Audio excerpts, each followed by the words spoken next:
Foto ini diambil tahun 1984. Wajah pria ini masih utuh setelah 150 tahun terkubur es kutub utara. Tapi yang bikin aku bergidik bukan wajahnya, tapi apa yang ditemukan di dalam perutnya. Dia adalah salah satu dari 129 pria yang menghilang tanpa jejak di tengah es Arktik dalam ekspedisi kapal paling ambisius di abad ke-19.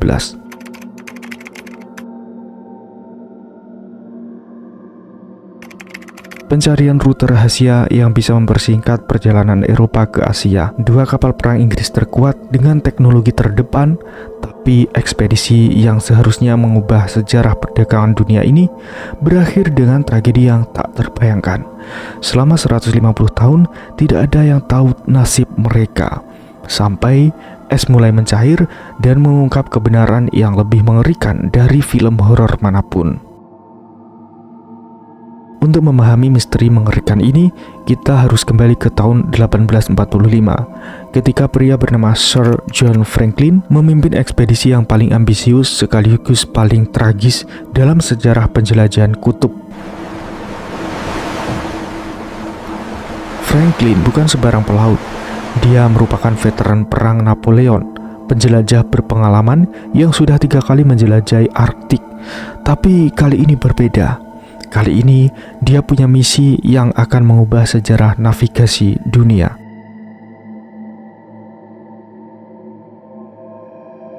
Pelayaran dari Eropa ke Asia saat itu, kapal-kapal harus berlayar mengelilingi seluruh Afrika melalui Tanjung Harapan.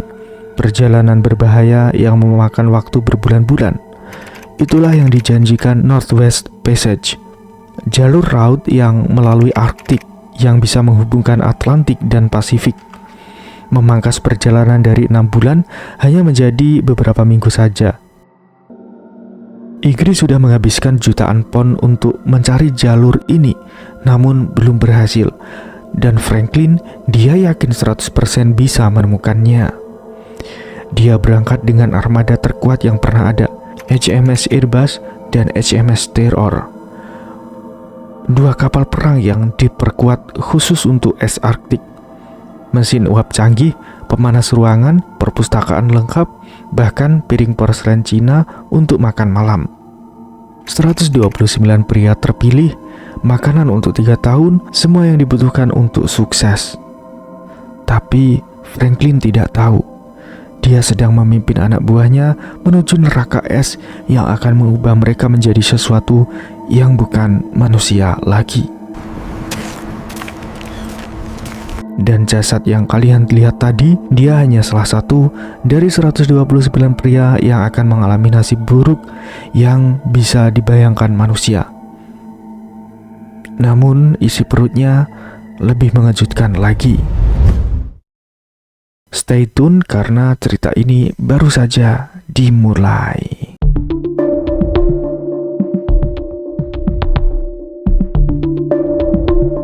Sentuh layar kalian sekarang. Rasakan betapa solidnya kapal-kapal ini.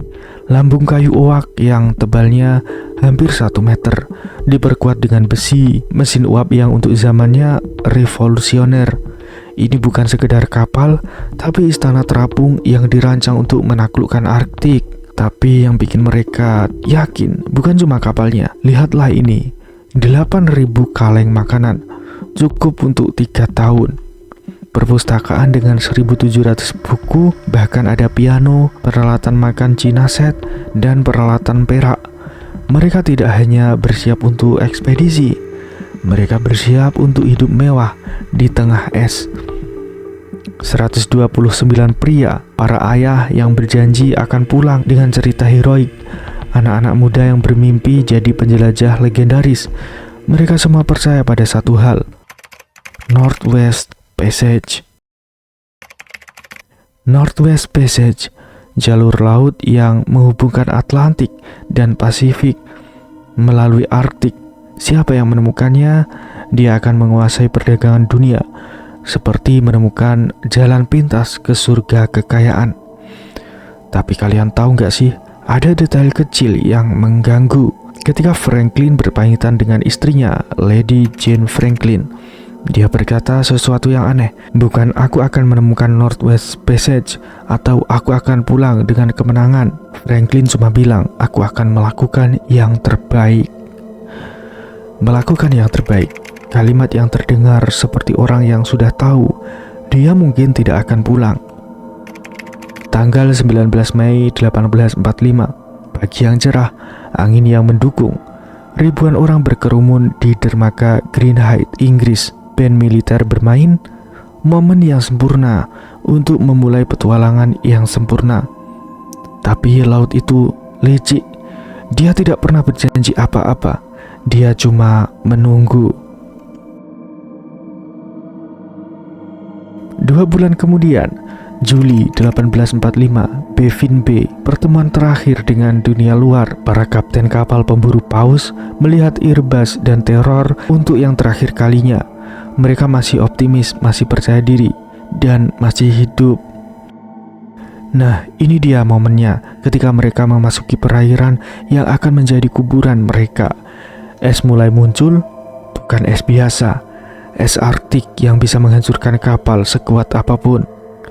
Bayangkan suaranya, bukan diam yang tenang, tapi es yang berderak, bergesekan, seperti tulang yang patah. Suara yang membuat bulu kuduk merinding. Dan kemudian, kedua kapal itu terjebak. Yaitu 6.500 km dari titik keberangkatan mereka. Es yang seharusnya mencair di musim panas, tapi kali itu tidak mencair. Seperti alam semesta tiba-tiba mengubah aturannya. Kalian pernah merasakan terjebak dalam sebuah situasi yang tidak bisa kalian kendalikan? Itulah yang mereka rasakan, tapi dikalikan 1000 kali lipat. Hari-hari pun berlalu, minggu-minggu, bulan-bulan, tapi es tidak mencair.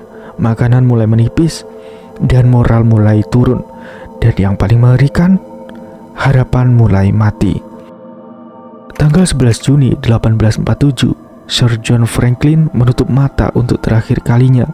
Pria yang memulai petualangan ini dengan mata berbinar-binar, mati di tengah keputusasaan. Dia menyusul 23 anak buahnya yang sudah mati duluan karena sakit. Tapi kematian Franklin itu baru permulaan, bukan akhir, karena 105 pria masih hidup, masih berharap, masih percaya mereka bisa selamat. Kalian tahu yang paling menyedihkan? Mereka masih optimis, masih mempercayai teknologi dan persiapan yang sempurna akan menyelamatkan mereka. Seperti kita semua ketika menghadapi masalah, yakin kalau kita sudah menyiapkan segalanya dengan sempurna. Tapi alam punya rencana sendiri, dan rencananya jauh lebih mengerikan dari yang pernah mereka bayangkan. Jadi, apa yang terjadi pada 105 pria yang tersisa? Bagaimana mereka menghadapi bulan-bulan kegelapan Arktik? Dan kenapa tidak ada satupun yang selamat? Itulah yang akan kita bahas selanjutnya, karena kisah yang sesungguhnya baru dimulai.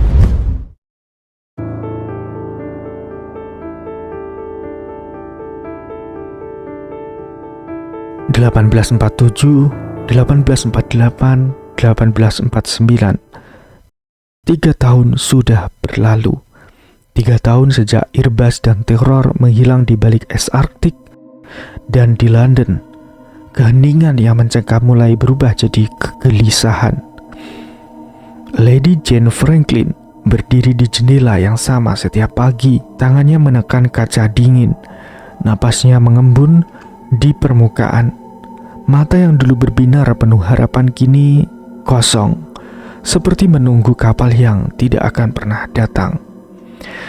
Nah, kalian tahu yang bikin situasi ini makin mencekam?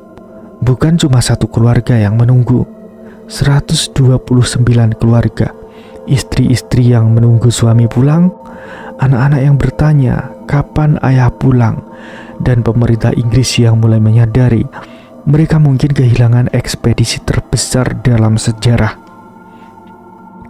Tapi tunggu dulu, ini bukan sekedar ekspedisi yang terlambat. Ini adalah 129 jiwa dari angkatan laut terbaik Inggris. Ini adalah kebanggaan nasional. Maka dimulailah pencarian terbesar dalam sejarah angkatan laut. Tapi bukan pencarian biasa, ini adalah obsesi nasional. Bayangkan seluruh negara fokus pada satu tujuan, menemukan Franklin. Lebih dari 30 ekspedisi pencarian, 30 ya. Kapal demi kapal dikirim ke Arktik dari timur, dari barat, dari selatan, seperti mencari jarum dalam tumpukan es yang luasnya sebesar benua. Tapi Arktik bukan tempat yang ramah untuk pencarian. Es yang bergerak seperti monster raksasa, badai yang bisa menenggelamkan kapal dalam hitungan menit, suhu yang bisa membunuh manusia dalam hitungan jam. Kalian pernah kehilangan seseorang yang kalian cintai? Perasaan tidak tahu di mana mereka berada, apakah mereka baik-baik saja. Itulah yang dirasakan orang Inggris saat itu.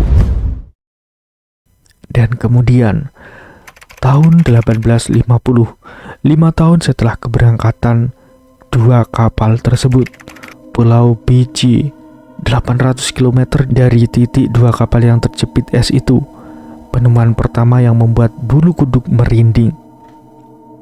Kaleng-kaleng makanan kosong berserakan di pantai, seperti jejak kaki yang mengarah ke kegelapan. 3 kuburan, 3 nama terukir di kayu lapuk: John Torrington, John Hartnell, William Bryan. 3 dari 129 pria yang tidak akan pernah pulang, yang membuat hati berdegup kencang. Di mana 126 lainnya?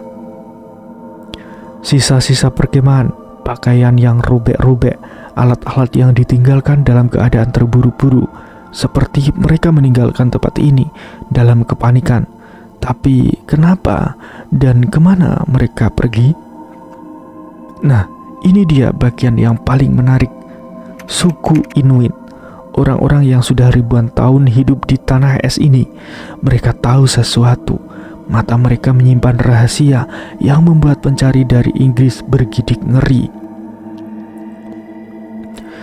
Seorang pemburu tua bernama Inuk Puzijuk bercerita pada John Ray, penjelajah Skotlandia. Suaranya pelan, tapi setiap kata seperti palu yang memukul dada. Kami melihat kapal besar terjebak di es, banyak orang mati, dan yang hidup, mereka melakukan hal yang tidak seharusnya dilakukan.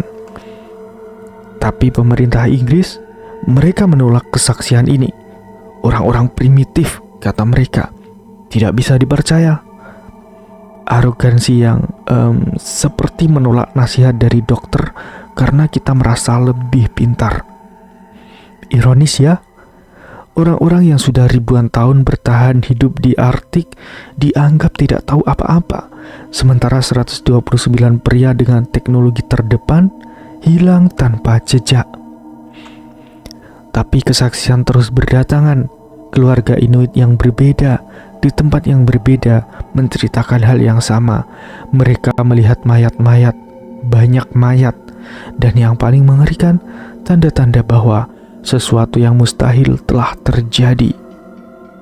Seorang wanita Inuit menutupi mata anaknya sambil bercerita. Kami melihat tulang-tulang yang dipecah, daging yang sudah tidak ada, seperti serigala yang memakan kawanannya sendiri.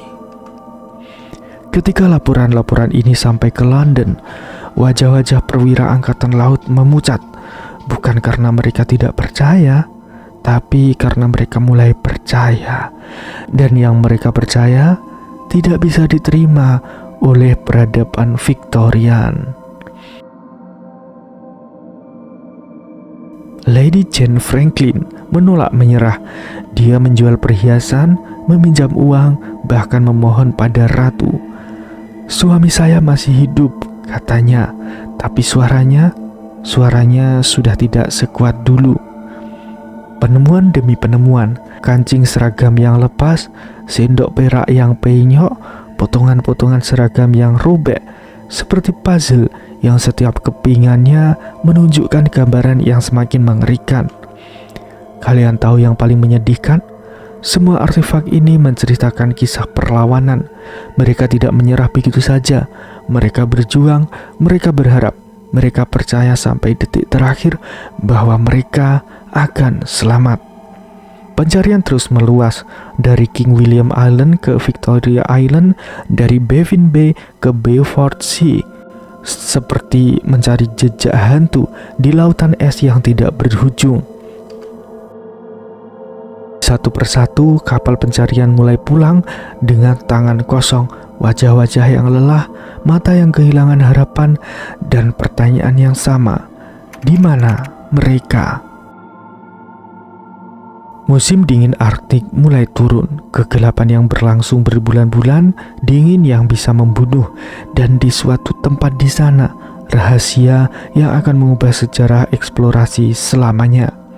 Tapi kesaksian suku Inuit tentang tulang-tulang yang dipecah dan daging yang hilang, itu bukan sekedar cerita horor.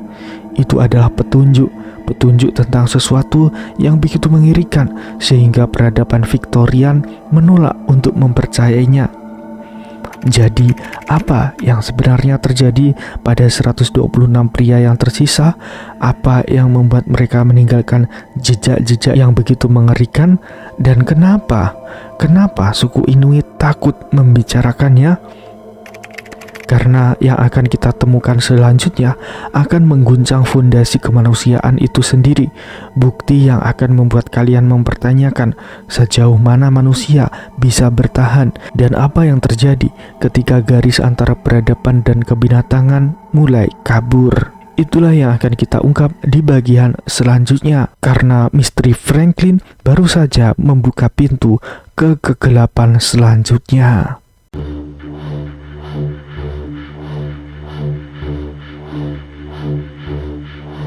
1980-an, laboratorium forensik di University of Alberta, Dr. Owen Beatty menatap tulang yang terbaring di meja pemeriksaan.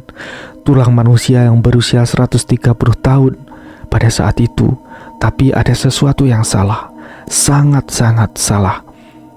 Lihatlah ini, tanda-tanda potongan yang rapi, bukan dari hewan buas, bukan dari kecelakaan, tapi dari pisau yang dipegang oleh tangan manusia, tangan yang putus asa, tangan yang melakukan hal yang tidak pernah seharusnya dilakukan. Dr. Beatty menelan ludah. Tangannya bergetar saat menyesuaikan lensa mikroskop. Apa yang dia lihat akan mengubah sejarah eksplorasi Arktik selamanya. Karena tulang-tulang ini menceritakan kisah yang lebih gelap dari mimpi buruk yang terburuk. Tanda-tanda potongan di tulang paha, di tulang rusuk, di tulang lengan, pola yang sama berulang kali, seperti seseorang yang tahu persis cara memotong daging dari tulang, seperti tukang daging yang bekerja dengan keahlian yang mengerikan.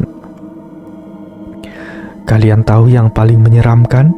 Ini bukan tanda-tanda kekerasan. Ini tanda-tanda keputusasaan, tanda-tanda orang yang sudah tidak punya pilihan lain. Tapi tunggu, ada yang lebih mengerikan lagi. Tulang-tulang ini tidak hanya dipotong, mereka dipecah dengan sengaja untuk mengambil sum-sum tulang. Sum-sum yang kaya protein, yang bisa membuat seseorang bertahan hidup beberapa hari lagi. Dan bekas-bekas api, panci yang menghitam. Mereka tidak memakan daging mentah, mereka memasak, mereka direbus seperti sup yang paling mengerikan yang pernah ada. Sekarang kita fast forward ke tahun 2024. Teknologi DNA yang canggih, sesuatu yang tidak bisa dibayangkan oleh Dr. Beatty di tahun 1980-an, dan hasilnya akan membuat kalian merinding. James Fitzjames, Kapten HMS Airbus, perwira tinggi berusia 32 tahun, mata yang cerdas, seragam yang rapi, janggut yang terawat, seorang gentleman sejati dalam setiap definisi kata tersebut. DNA-nya cocok, tulang yang ditemukan dengan tanda-tanda kanibalisme adalah James Fitzjames. perwira tinggi yang seharusnya menjadi contoh kehormatan dan kedisiplinan. Tapi takdir punya rencana lain. Bayangkan kalian dalam posisi dia, seorang perwira yang bertanggung jawab atas puluhan nyawa, kelaparan yang sudah berlangsung berbulan-bulan, melihat anak buah kalian mati satu persatu, dan kemudian pilihan yang tidak mungkin dibuat. Keracunan timbal dari kaleng makanan yang bocor, skorbut yang membuat gigi berjatuhan, kelaparan yang membuat perut seperti terbakar, hipotermia yang membuat tubuh gemetar tanpa henti, dan di atas semua itu keputusasaan yang memakan jiwa. Tapi James Fitzjames bukan satu-satunya. Puluhan tulang lain menunjukkan pola yang sama, pola yang membuat para ahli forensik harus berhenti sejenak untuk menenangkan diri. Sekarang fast forward lagi, tahun 2014, teknologi pencarian bawah air yang canggih, tim pencarian Kanada yang dipimpin oleh Parks Canada. Mereka mencari sesuatu yang sudah dicari selama 169 tahun, dan kemudian sinyal sonar yang membuat jantung berdegup kencang, bentuk yang tidak alami di dasar laut, panjang, ramping seperti kapal hantu yang menunggu untuk ditemukan. HMS Airbus setelah 169 tahun, dia masih utuh. Air Arktik yang dingin membekukan waktu, seperti museum bawah air yang menyimpan rahasia paling gelap dalam sejarah eksplorasi. Penyelam pertama yang mendekati Airbus kemudian berkata, seperti masuk ke dalam kuburan yang masih hidup. Kapal yang seharusnya membawa kemenangan malah menjadi saksi bisu atas keputusasaan manusia. Dan yang ada di dalamnya menghentakkan meja kapten yang masih rapi, piring yang masih tersusun, seperti awak kapal baru saja pergi dan akan kembali kapan saja, tapi mereka tidak akan pernah kembali. 2016, 2 tahun kemudian, HMS Terror ditemukan. Kondisinya bahkan lebih baik dari Airbus, seperti kapsul waktu yang terbuka setelah hampir 2 abad. Tapi tahukah kalian yang paling ironis? Lokasi kedua kapal ini ditunjukkan oleh suku Inuit, orang-orang yang 150 tahun sebelumnya diabaikan oleh pemerintah Inggris. Mereka yang dianggap primitif ternyata memegang kunci misteri terbesar dalam sejarah eksplorasi. Seperti pepatah yang mengatakan, kebijaksanaan sejati sering datang dari tempat yang paling tidak kita duga. Suku Inuit tidak hanya tahu di mana kapal-kapal itu berada, mereka juga tahu apa yang terjadi pada awaknya. Artefak demi artefak diangkat dari kapal, sisir rambut dengan rambut yang masih menempel, kancing seragam yang masih mengkilap, foto keluarga yang masih utuh dalam bingkai perak. Setiap benda menceritakan kisah manusia yang tidak akan pernah pulang. Di kabin kapten, kursi masih menghadap ke jendela, seperti Franklin masih duduk di sana, menatap es yang tidak pernah mencair, menunggu musim semi yang tidak pernah datang, berharap pada keajaiban yang tidak akan pernah terjadi. Analisis medis mengungkap horor yang sesungguhnya. Keracunan timbal yang membuat mereka kehilangan akal sehat, skorbut yang membuat tubuh mereka hancur dari dalam, kelaparan yang membuat mereka melakukan hal yang tidak pernah mereka bayangkan. Tapi yang paling mengerikan bukanlah cara mereka mati. Yang paling mengerikan adalah mereka masih manusia sampai detik terakhir. Mereka masih punya perasaan, masih punya hati nurani, masih tahu bahwa apa yang mereka lakukan adalah salah. Hari ini ada memorial untuk 129 pria yang hilang. Tapi memorial itu bukan hanya tentang kematian mereka, ini tentang perjuangan mereka, tentang kemanusiaan yang tetap bertahan bahkan di saat paling gelap. Kalian tahu, saya sering berpikir, siapa di antara kita yang bisa mengklaim akan bertindak berbeda? Siapa yang bisa mengatakan dengan pasti bahwa dalam situasi yang sama, kita akan memilih mati daripada melakukan hal yang tidak bisa kita bayangkan? Arktik tidak jahat, dia hanya tidak peduli. seperti alam semesta yang tidak memiliki moralitas. Yang memiliki moralitas adalah manusia, dan kadang-kadang manusia terpaksa memilih antara moralitas dan kelangsungan hidup. Irbas dan teror kini beristirahat dengan tenang di dasar laut Arktik, seperti kuburan yang akhirnya memberikan kedamaian pada jiwa-jiwa yang gelisah. Misteri sudah terpecahkan, kebenaran sudah terungkap. Tapi masih ada satu pertanyaan yang menggantung. Bagaimana hari-hari terakhir mereka? Bagaimana 129 pria yang berangkat dengan penuh harapan berakhir dengan cara yang begitu tragis? Dan pelajaran apa yang bisa kita ambil dari tragedi yang mengubah sejarah ini? Itulah yang akan kita bahas di bagian akhir video ini. Karena kadang-kadang yang paling penting bukanlah bagaimana cerita dimulai, tapi bagaimana cerita itu berakhir, dan apa yang bisa kita pelajari dari akhir yang paling gelap sekalipun.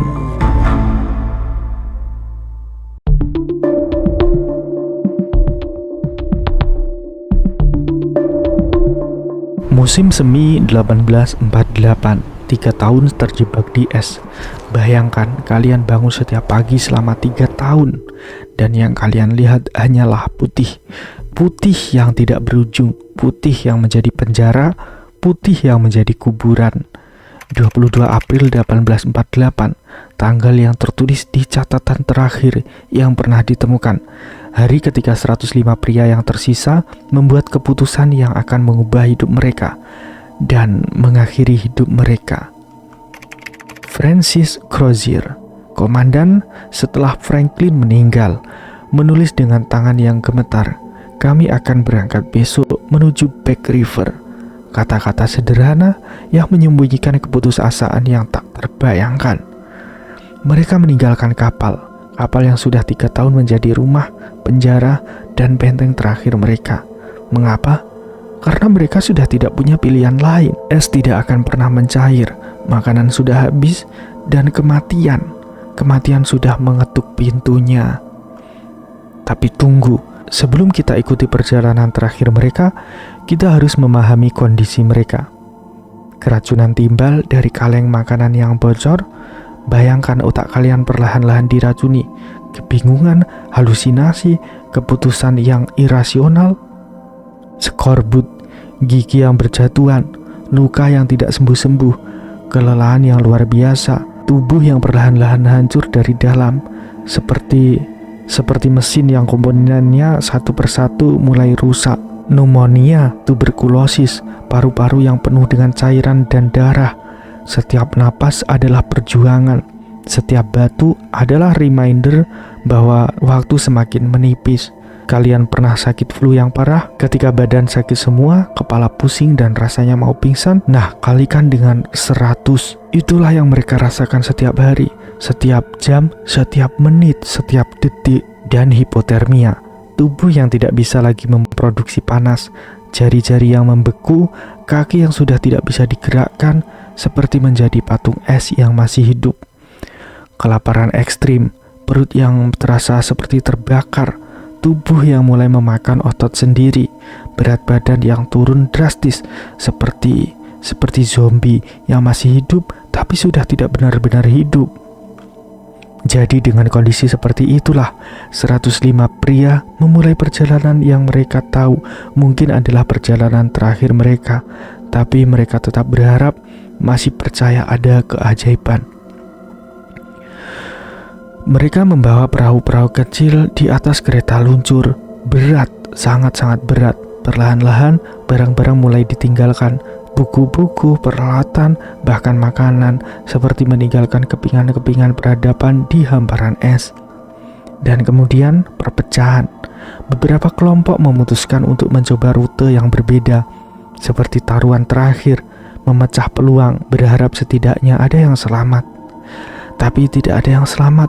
Satu persatu mereka jatuh, kelelahan, kelaparan, hipotermia, tubuh yang akhirnya menyerah pada perjuangan yang sudah berlangsung terlalu lama.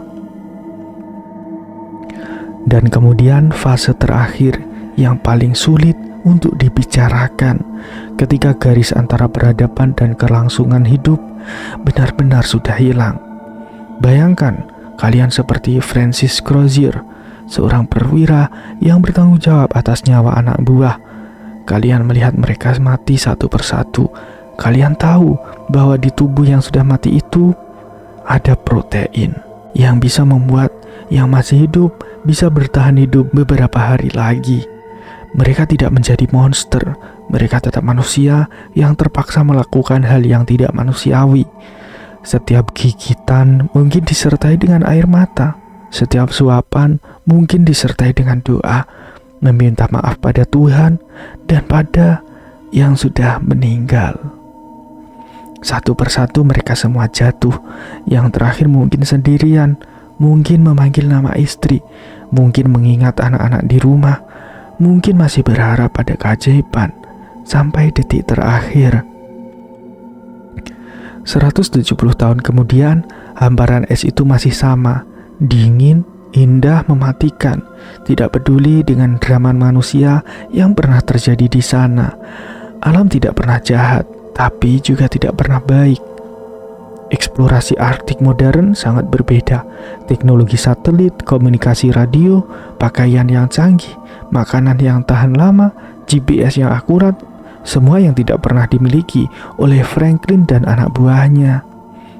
Dan Northwest Passage akhirnya ditemukan, tapi bukan oleh kapal-kapal besar dengan teknologi canggih, melainkan oleh Roald Amundsen dengan kapal kecil bernama Kiowa. Kadang-kadang yang sederhana justru yang berhasil. Seperti kata Albert Einstein, dalam krisis, imajinasi lebih penting daripada pengetahuan. Franklin punya pengetahuan dan teknologi, tapi Amundsen punya imajinasi, dan yang lebih penting, dia mendengarkan suku Inuit. Inilah pelajaran terbesar dari tragedi Franklin. Suku Inuit sudah ribuan tahun hidup di Arktik. Mereka tahu cara bertahan hidup. Mereka tahu kapan es akan mencair. Mereka tahu rute yang aman.